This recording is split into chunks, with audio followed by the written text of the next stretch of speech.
हे kids, आज मैं तुम्हें एक छोटी सी गौरैया की कहानी सुनाने जा रहा हूँ। इस गौरैया का नाम था चिक्की। चिक्की एक बड़े शहर के ऊंचे अपार्टमेंट की बालकनी में रहती थी। शहर की तेज आवाजें और भाग दौड़ उसे थोड़ी डरा देती थी, लेकिन उसकी माँ ने उसे सिखाया था कि हर जगह अपनी खूबसूरती होती है। चिक्की का सपना था खुले मैदानों में उड़ना, जहाँ हवा में फूलों की खुशबू हो और जहाँ पेड़ पौधे हों। एक दिन जब उसकी माँ दाना लाने गई थी, चिक्की ने देखा कि बालकनी में एक रंगीन पतंग फंसी हुई है। पतंग की डोर थोड़ी ढीली थी। चिक्की को एक विचार आया। उसने पतंग की डोर को अपने पंजों से पकड़ लिया और धीरे धीरे उड़ने लगी। शहर के ऊपर उड़ते हुए चिक्की को नई दुनिया दिखाई दी।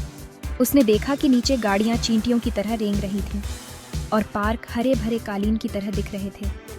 हवा उसे दूर ले जा रही थी।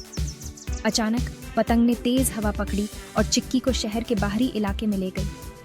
वहां उसने देखा हरे भरे मैदान, लहराते पेड़ और फूलों से भरे खेत। चिक्की की आंखें चमक उठी।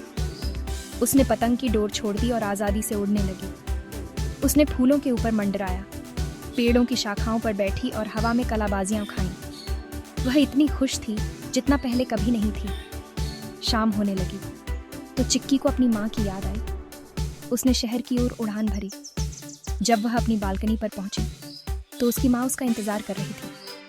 तुम कहाँ चली गई थी चिक्की? उसकी माँ ने चिंता से पूछा। चिक्की ने अपनी रोमांचक यात्रा के बारे में बताया। उसकी माँ ने उसे गले लगाया और कहा, मुझे खुशी है कि तुम्हें अपना सपना पूरा करने का मौका मिला, लेकिन हमेशा सुरक्षित रहना। चिक्की ने वादा किया कि वह हमेशा अपनी माँ की बात सुनेगी। उस रात चिक्की ने तारों भरे आसमान के नीचे सोते हुए अपने सपनों के मैदानों के बारे में सोचा। उसने जाना कि सपने सच हो सकते हैं अगर हम हिम्मत करें और उड़ान भरने की कोशिश करें। तो बच्चों, ये थी चिक्की की कहानी। क्या तुम भी अपने सपनों के पीछे उड़ना चाहते हो?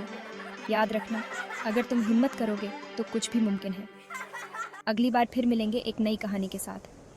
तब तक खुश रहो और सपने देखो।